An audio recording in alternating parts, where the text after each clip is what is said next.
जो अचानक अमीर बनना चाहता है, रोज अल्टरनेट डे आपको पेपर में मिलता होगा, उसके घर पर छापा पड़ेगा। और आगे भी मैं आश्वस्त करता हूं बिहार की जनता को, जो भी भ्रष्टाचार करेगा उसके लिए बेऊर जेल का ही गेट खुला, क्योंकि हमारे लिए ना भ्रष्टाचार ना अपराधियों का संरक्षण। बिहार की पुलिस ने एक अभियान चलाया और हमारे लिए कोई जाति धर्म नहीं है। कई लोग इसकी चर्चा करते हैं, उनको करने दीजिए। सीएम सम्राट चौधरी का दिखा अलग अंदाज, शॉर्टकट अपनाने वाले हो जाइए सावधान और अपराधियों पर ऐसे कसेंगे शिकंजा। नमस्कार, आप देखना शुरू कर दिए हैं दर्श न्यूज और मैं हूं कुमार मनीष। देखिए, आज वीर सावरकर के 143वें जयंती के शुभ अवसर पर आज विधान परिषद के उप भवन में पुस्तक लोकार्पण समारोह का कार्यक्रम का आयोजन किया गया था, जिसमें मुख्य अतिथि बिहार के मुख्यमंत्री सम्राट चौधरी जी थे। तस्वीरों के माध्यम से हम आपको दिखा रहे हैं किस तरह से देखिए पुस्तक की विवेचना भी की जा रही है। उसके बाद सीएम सम्राट चौधरी अपने अलग अंदाज में दिखे और साफ तौर से ये चेतावनी देते हुए नजर आए कि जो शॉर्टकट अपना रहे हैं, बिहार में जो अवैध वसूली कर रहे हैं और अपराधियों पर शिकंजा कैसे कसा जाएगा, जाति देखकर अपराधियों पर शिकंजा नहीं कसा जाएगा, क्या कुछ कहते हुए नजर आ रहे हैं बिहार के मुख्यमंत्री सम्राट चौधरी। उनके बयानों के साथ हम यहीं पर छोड़ जाते हैं।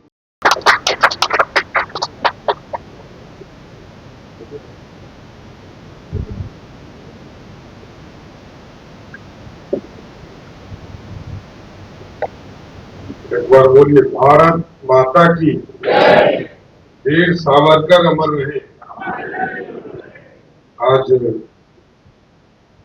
वीर सावरकर जी की 143वीं जयंती के अवसर पर उनके जीवन पर आधारित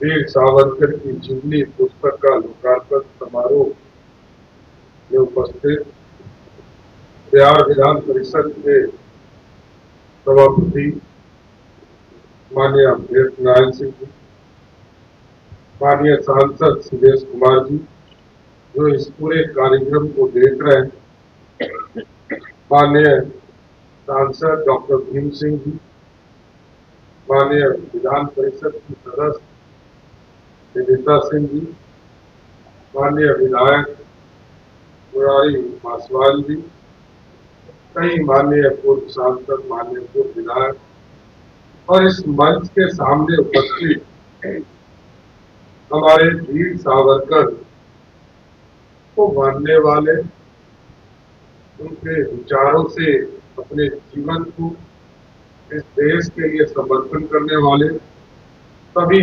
भाइयों बहनों, और मैं विशेष तौर पर दो प्रमुख साथी जिन्होंने वीर सावरकर जी के जीवनी पर अपना विशेष योगदान दिया, इस किताब को लिखने का काम किया, श्री अजय कुमार सिन्हा जी और आदरणीय संजय कुमार सिन्हा जी का एक बार जोरदार ताली बजाकर दोनों का स्वागत।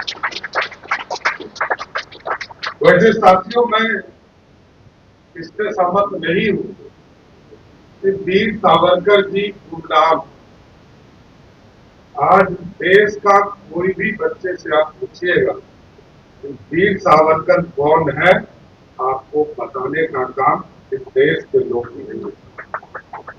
इसमें कहीं तो मत नहीं है कि अंग्रेजों ने कई चीजें छुपाया, भारत के इतिहासकारों ने कई चीजें छुपाया, भारत के लोकतांत्रिक देश बनने में जिन वीर साथियों ने अपना योगदान दिया, उनके जीवन को छुपाने का काम किया।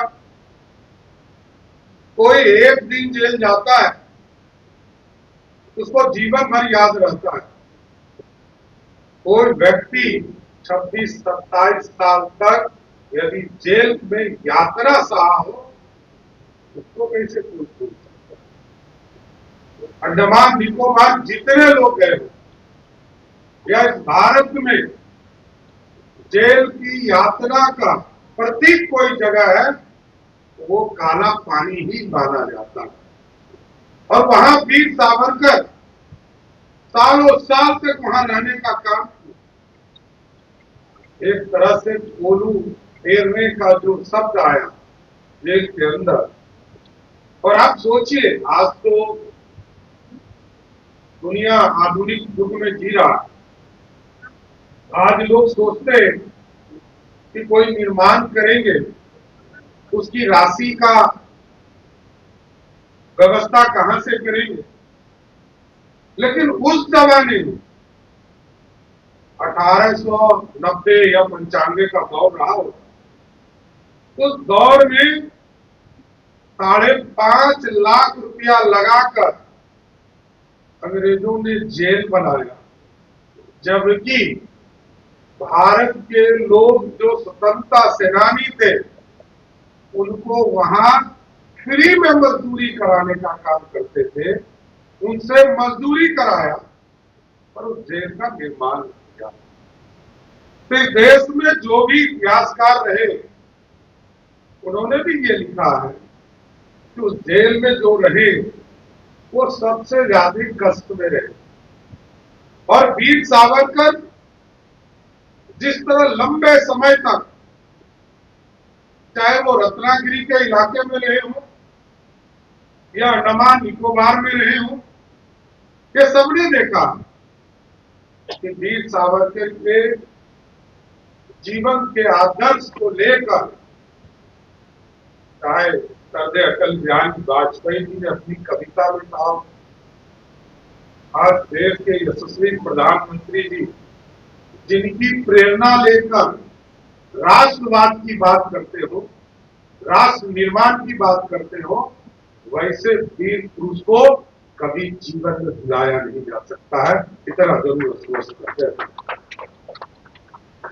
और साथियों, क्योंकि इसी प्रेरणा से आज पूरा देश आगे बढ़ रहा है और हमारी पार्टी तो स्पष्ट तौर पर जब भारत निर्माण की बात आती है, चाहे इमरजेंसी का दौर रहा हो, आपातकाल का दौर रहा हो, और इस देश में जब कांग्रेसवाद के खिलाफ लोकतंत्र पूर्ण रूप से स्थापित करने की बात हो, क्योंकि तब के प्रधानमंत्री इसे लोग कहते थे कि हमने देश को आजाद बनाया, और देश लगभग 20 वर्षों में ही पूरे देश के लोग तंग और तबाह हो गए। और जिस तरह इमरजेंसी लगाने का काम श्रीमती इंदिरा गांधी ने किया और भारतीय जनसंघ के लोगों ने पहले यही कहा कि हमारे लिए पहले राष्ट्र है तब हमारी पार्टी है, तो अपने आप को जनता पार्टी के अंदर विलीन भी करने का काम। तो भारतीय जनता पार्टी का स्पष्ट मानना है कि भारत में पहले भारत को बचाना है, तब फिर पार्टी को बचाना है और तब फिर व्यक्ति को बचाना है। तो जिस पार्टी के लिए नेशन ही फर्स्ट हो, उस पार्टी के लिए तो वीर सावरकर महापुरुष ही होंगे, इतना जरूर स्पष्ट करता हूं। इसलिए आने वाली पीढ़ियों से जरूर आग्रह, मैं इसको देखता हूं, आपने आग्रह किया है कि हम जरूर इस पर रिसर्च कराएंगे, पूरी व्यवस्था खड़ा कराएंगे और इसको आगे के दिनों में किस तरह उनके रिसर्च के और चीजों को जोड़कर बिहार में बिहार के एक एक नौजवान इनसे प्रेरणा ले सके, इनकी पूरी रूपरेखा बिहार में भी स्थापित करने का काम किया। इसलिए साथियों, हम लोग तो नेशन फर्स्ट वाले लोग हैं और बिहार अब समृद्धि की ओर रास्ते पे चल चुका है। देश के यशस्वी प्रधानमंत्री नरेंद्र मोदी जी ने विकसित भारत करने का निर्णय लिया और 2047 तक दुनिया के पूरी अर्थव्यवस्था खड़ा करके दुनिया के सबसे ज्यादा विकसित राष्ट्र बनाने का निर्णय लिया। और बिहार में भी हमारे पूर्व मुख्यमंत्री नीतीश कुमार जी ने समृद्ध बिहार का सपना देखा है, क्योंकि कहा कई साथियों ने कि बिहार के लोगों को राष्ट्र के साथ निर्माण में भी कई लोगों ने योगदान दिया, लेकिन अब बिहार को तेज गति से विकास करने की जरूरत पड़ी। अभी तक हम जन कल्याण की बात कर रहे थे, अभी तक हम बेसिक नीड्स जो है गांव तक पहुंचाने की बात है, सड़क, बिजली, पानी कैसे हमारे गांव तक पहुंचे। हम उद्योग धंधे की तरफ कम ध्यान दे पा रहे थे, लेकिन अब सरकार ने स्पष्ट निर्णय लिया, हम शिक्षा के भी केंद्र को और मजबूत करेंगे। इसलिए हम लोगों ने मॉडल स्कूल की कल्पना की, और मॉडल स्कूल जो सरस्वती विद्या निकेतन के तौर पर जाना जाएगा, 500-3400 ब्लॉक में स्थापित होगा, और उस केंद्र को इतना मजबूत करना है कि जिस तरह आज से 2000 वर्ष पहले इस मगध की धरती पर नालंदा यूनिवर्सिटी और विक्रमशिला यूनिवर्सिटी था, और सीधे इस मगध में तीसरा जो यूनिवर्सिटी था वो तक्षशिला था, जो आज पाकिस्तान। और हमारी कल्पना है, बिहार के लोगों की कल्पना, बिहार ज्ञान की भूमि, बापू को भी यहाँ स्थापित करने का काम बिहार के लोगों ने किया। मोहन करमचंद गांधी जो यहाँ लोगों के बीच में आंदोलन करने आए, उनको भी बापू बनाने का काम किसी धरती ने किया। यही बिहार था जिसने उनको बापू बनाने का काम। कई बड़े नेता यहाँ आए, मधुली में आए, जॉर्ज फर्नांडिस आए, शरद यादव किया, सबका सम्मान इसी राज्य ने किया। समाजवादियों को भी पूरी तरह संरक्षण देने का काम किया। अब बिहार ज्ञान की भूमि और बढ़कर आगे बढ़कर काम कर रहा है। इसलिए मैंने अभी सभी लोगों को कहा है, ये जो सरस्वती विद्या निकेतन है हमारा मॉडल स्कूल, इसकी कल्पना ऐसी करनी है जिस दिन यहाँ के महत्वपूर्ण विद्यालय से, चाहे वो कॉन्वेंट हो या प्राइवेट स्कूल हो, उससे नाम कटाकर हमारे मॉडल स्कूल में लोग नामांकन कराने लगे थे, उसी दिन बिहार के नौजवानों का सपना साकार हुआ। क्योंकि ज्ञान एक ही रास्ता है जिससे आप समृद्ध हो सकते हैं, और वो है ज्ञान अर्जन करना। इसका कोई दूसरा रास्ता नहीं है। जो शॉर्टकट अपनाता है उसको बेउर जेल ही जाना पड़ता है।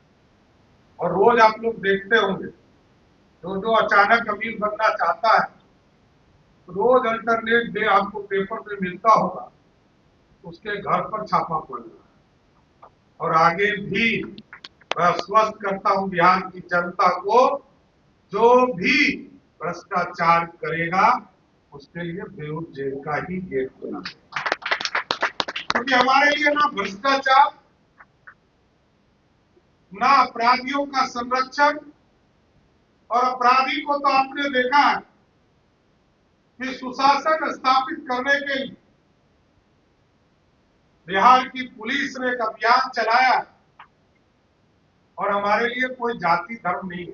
कई लोग इसकी चर्चा करते हैं, उनको करने दीजिए, वो करते ही रहेंगे, इसलिए कभी आगे नहीं बढ़ पाए।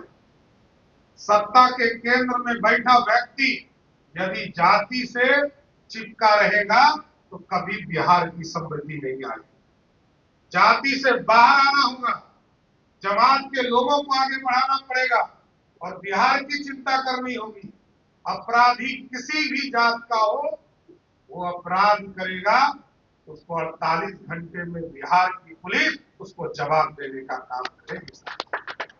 इसलिए साथियों, मेरा स्पष्ट मानना है, वीर सावरकर की यही प्रेरणा हम लोगों को लेनी चाहिए कि राष्ट्र निर्माण, बिहार के निर्माण, बिहार की समृद्धि, बिहार आगे तभी बढ़ेगा जब बिहार के लोग बिहार में आकर अपनी बात बिहार में चीजों को स्थापित करना शुरू करें। अभी मैंने 2 दिन पहले एक फैसला लिया और कहा कि कोई भी सरकारी कर्मचारी अब विदेश यात्रा नहीं करेगा।